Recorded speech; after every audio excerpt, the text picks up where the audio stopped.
NICOLAS. Thank you for jumping on the Crypto Kid podcast.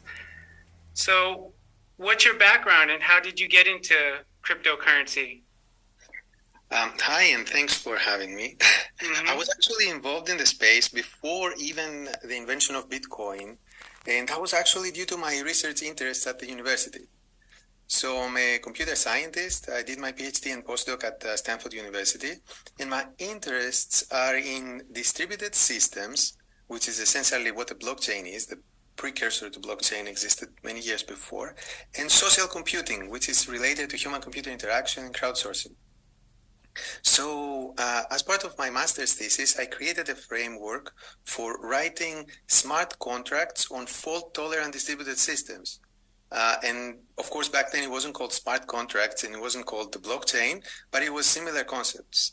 And then, as part of my postdoc, I introduced and taught a class at Stanford University at the computer science department there, the CS359B, which was teaching students how to design decentralized applications on blockchain.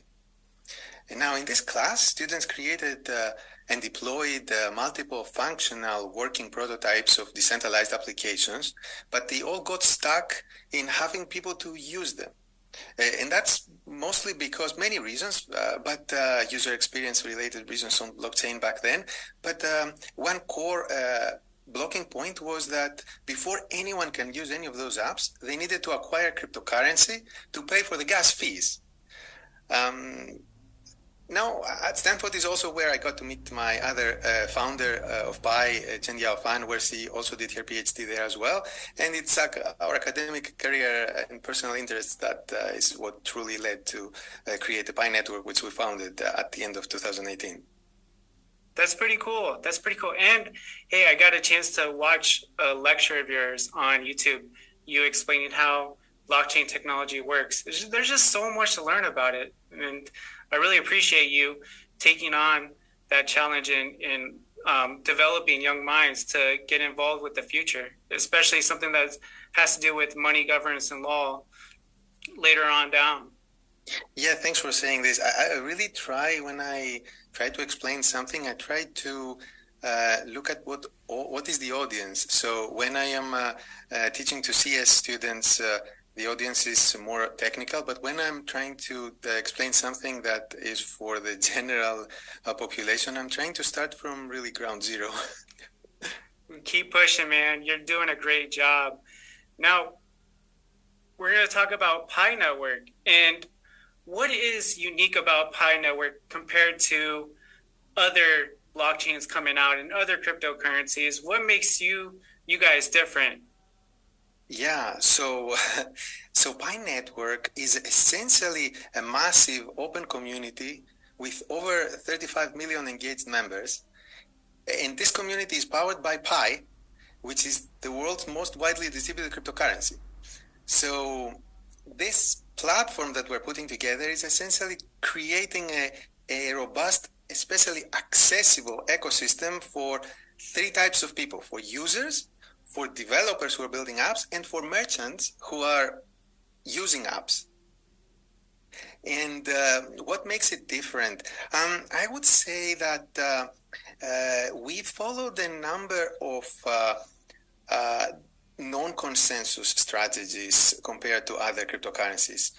Like, for example, we didn't just focus on solving a technical problem. Sometimes you hear things like transactions per second and this and that technical solutions.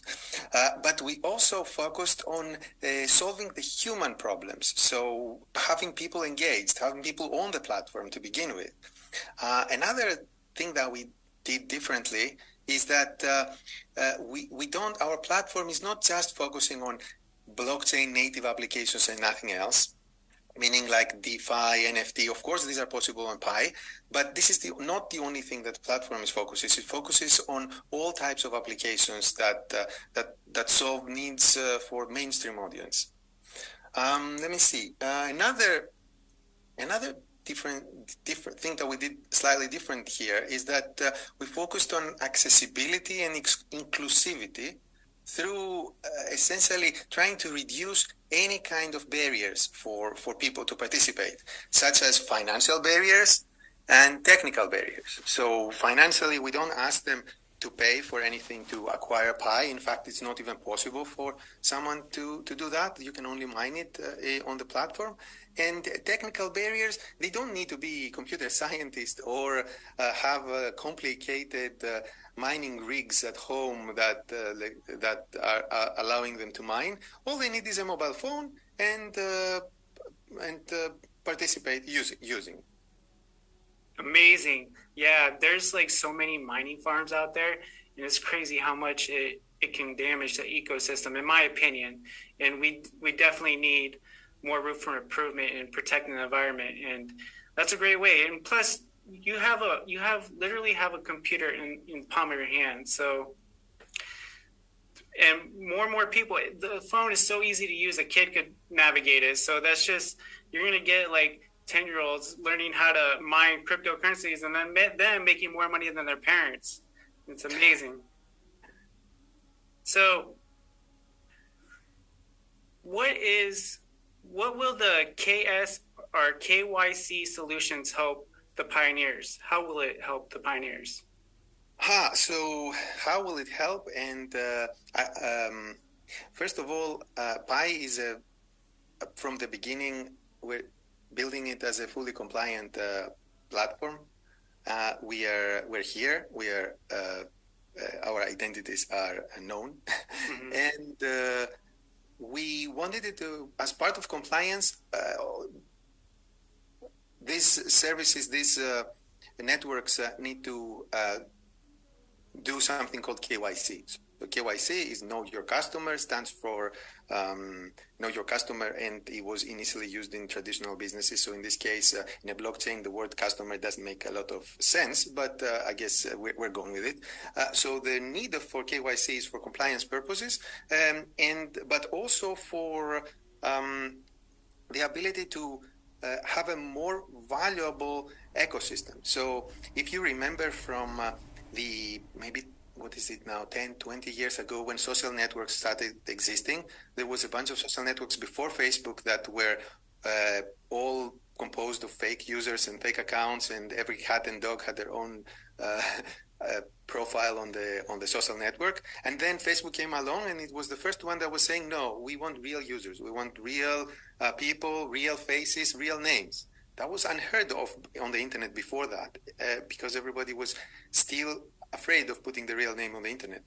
And yet what happened is that it shifted the whole world's mentality, and people started using the internet for a lot more useful purposes. In the same thing now with blockchain. The first generation was, let's use it for anonymity, but that didn't work out very well, and it doesn't produce as useful utility as it would have.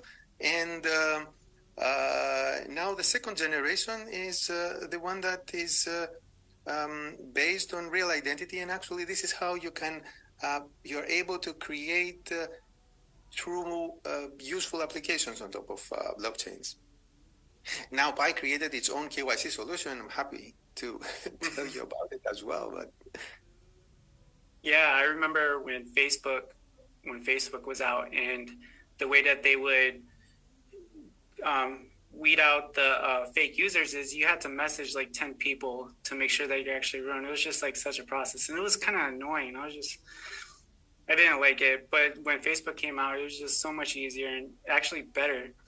So I think blockchain will be better in the future, and as more people get involved with it and start understanding the technology, you'll see a lot more use cases in it. And what was I going to say? Yeah, that's pretty much it. And so why was accessibility an important factor for developing Pi Network? Well, accessibility is very important. Any successful currency that wants to support a real ecosystem with utilities relies on a large social network, because in order for you to have true utility, you need to have many people recognize the cryptocurrency and are able to own it, and they are willing to transact goods and services with that currency. So the size of a crypto network essentially needs to hit an inflection point for real utilities and markets to form. And that's that after this inflection point, we will be able to have network effects. Okay. Yeah, I just remembered what I was going to say earlier. Blockchain technology, back to that, blockchain technology is like the internet in the 90s. Yeah. So that's what I just wanted to say. And you also made a great point with the accessibility. And what does this mean for the future of mining on mobile phones? So I think that in order for you to have a useful cryptocurrency, you can't think 2009. So Bitcoin was great because it proved to the world that cryptocurrencies exist, and it is possible to have a decentralized ledger that is maintaining essentially accurately maintains the balances of different people. Because before that, you would need a centralized bank to tell you what your true balance is. And with Bitcoin, the proof of concept of a decentralized bank essentially is possible.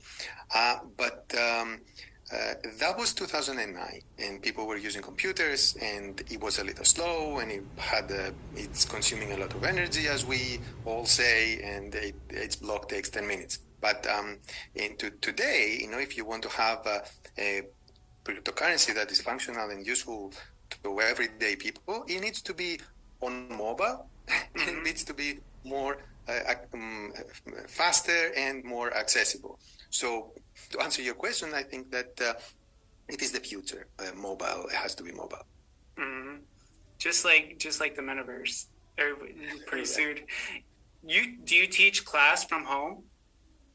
My primary job is building Pi network, but it just happens that every year since I left Stanford, I have been invited to co-instruct one of the blockchain classes over at Stanford. It's not official, but it just every year it just happens that they invite me again. So I teach the technical lectures in that class, and other instructors teach non-technical aspects. Okay. I like it.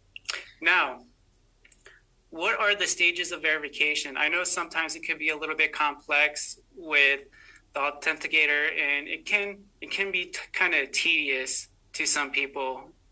So the stages of authentication. Can you maybe help me understand your question a little more? How to access the cryptocurrencies or the coins. The Pi? Are you talking about Pi?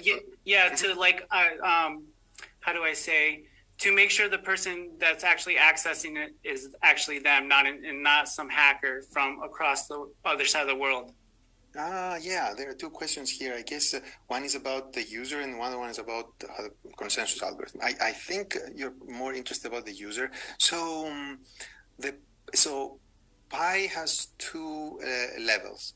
Mm-hmm. So first of all, for the past few years, people have been mining it through a mobile app.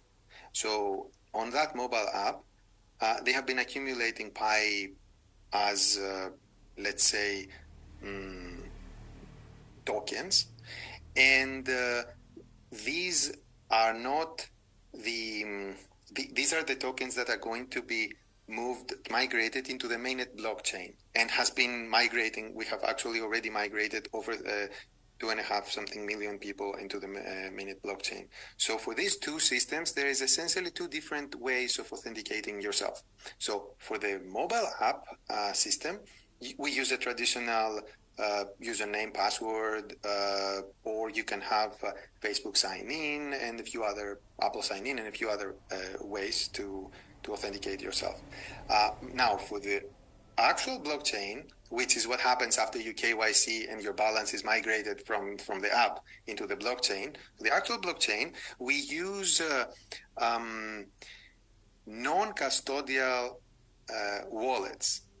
That's a mouthful, but for the audience who may not know what this means, it means that the users will have to remember a passphrase, and that passphrase is enough to fully authenticate themselves. And no one else knows that passphrase, to the point that if someone were to hack it, theoretically, without stealing it from you using a virus, if they were to actually hack it and hack SATO 56, it would take them 100 billion years to do it using computational methods. Of course, they can try to deceive you, to give them your passphrase, which is a different problem. It's a user experience problem, but in terms of cryptography, it's very strong. So essentially,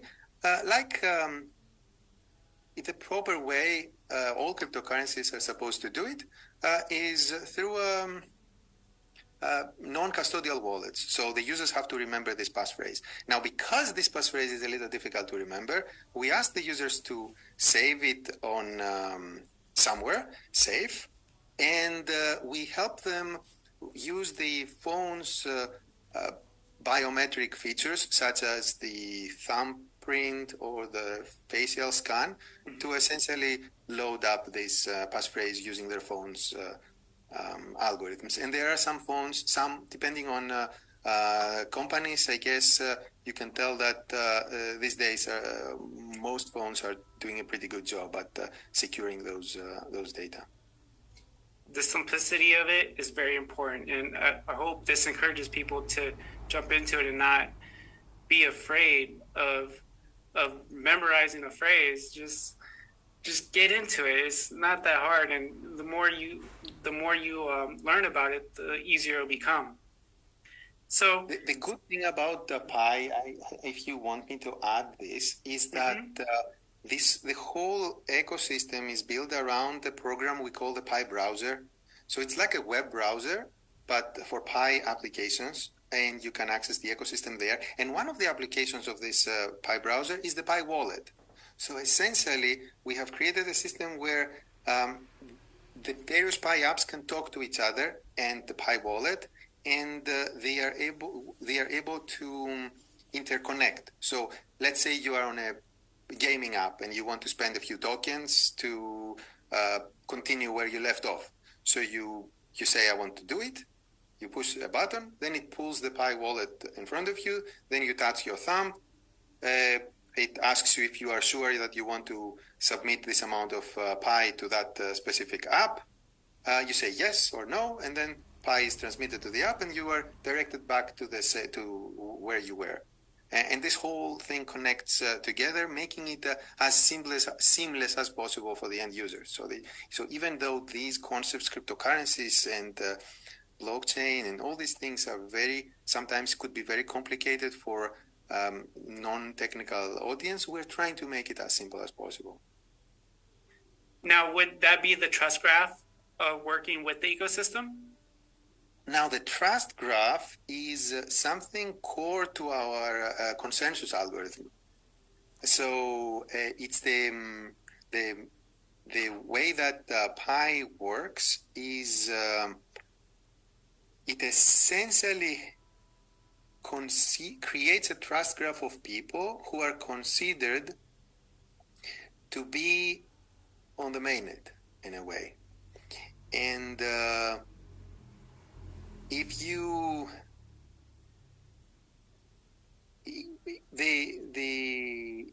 there is a mathematical proof and a paper that is explaining this, which is about 20 pages long.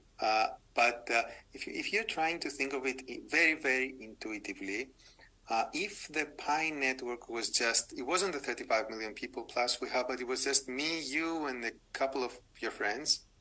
And the way it works at Pi is that we get to select 3 to 5 people we know and trust, literally from our contact list. And this is for us our security circle, and the combination of all the security circles creates the trust graph. So if in the network it was me pointing at you and two other people, and you were pointing at me and some of them, and they were pointing at you, and we were pointing at each other, essentially, if someone were to come and create 1,000 fake accounts, then those fake accounts wouldn't be able to affect the decisions that we make or where we allocate our trust. Because in order for them to modify anything in our decisions, they would need to convince us to stop pointing at each other and start pointing at them. Okay. Now, you have a robust active member users, and it's 35 million plus, and that's pretty impressive, I would say. How did you get that many people involved into the Pi network in itself? I can't wrap my mind around it. It's amazing. Yeah, so it's about being clear on the value propositions and trying to create a true utility, trying to provide a safe and fair ecosystem for everyone. So essentially, it's about being simple to use, simple to develop, accessible, basically no financial or technical barriers to begin, and creating network effects. All right. Now, what is your target audience for Pi Network? Right, that's a very good question. So I think that in order for us to create anything that is that achieves mass adoption, and I think that's what the blockchain industry needs as a whole, and we all would like to collaborate on this. In order for the blockchain industry to achieve mass adoption, we shouldn't be only focusing on one small audience, like one specific segment. We should focus on everyday people. It's good and it's easy to get excited, a small group of tech enthusiasts or crypto people. And of course, it's necessary to begin from somewhere. We can begin from there, but we need to create interfaces that are accessible by everyone. So I would say, everyone, even our parents and our kids and Believe me, I've been trying, and my mom and dad they think I'm crazy. They really do. They're just like, go get a job, start working, which I do, but I'm just like, but this is the future, mom and dad, you should get into it, especially while it's cheap. And it's just, they can't wrap their mind around it. They're just, you send them a Pi invitation code and do the experiment to tell us if they will manage to do it. Oh, I definitely will. Send it over, and that challenge is on. All right. So, does the bear market clean out the landscape? I mean, that's right. Yes. So in the crypto space, there is a lot of noises. And also there is a lot of projects maybe that are in for the wrong reasons, maybe trying to have some quick effects without paying attention to long-term value. So it's usually the case that long-term valuable projects are usually started or basically persevered during low times. Yeah, because anything that gets very quick results can also very quickly decay. So we saw some of that in the previous months or the beginning of this period. I agree, and it just shows who the real enthusiasts are. Also, I personally like the bear market. It's just something I like talking more about it when times are bad. Just because I know when times are good, people are just going to be like, "Hey, you know what, Sonny or Crypto Kid, you were right," or doctor, you were right, at school or something like, or your peers or somebody that you were trying to convince. So, or persuade. There's something I like to, it's about going to conferences. So when the crypto space is very hot, then you go to conferences and there's so many people there, and the types of conversations sometimes you're having are very shallow. But when times are a little more smaller, then you tend to meet and discuss and have a lot more challenging conversations.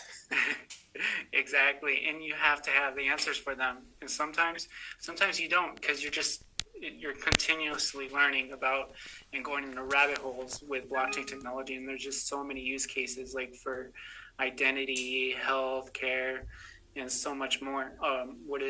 The supply chain too. So, when is the mainnet dropping for Pi Network? Well, technically, we are already on mainnet. So we launched it officially back in December of 2021. But Pi has done one other thing that is non-consensus. You asked me about this question earlier, and there's so many non-consensus things, is we created the concept of enclosed mainnet and open mainnet.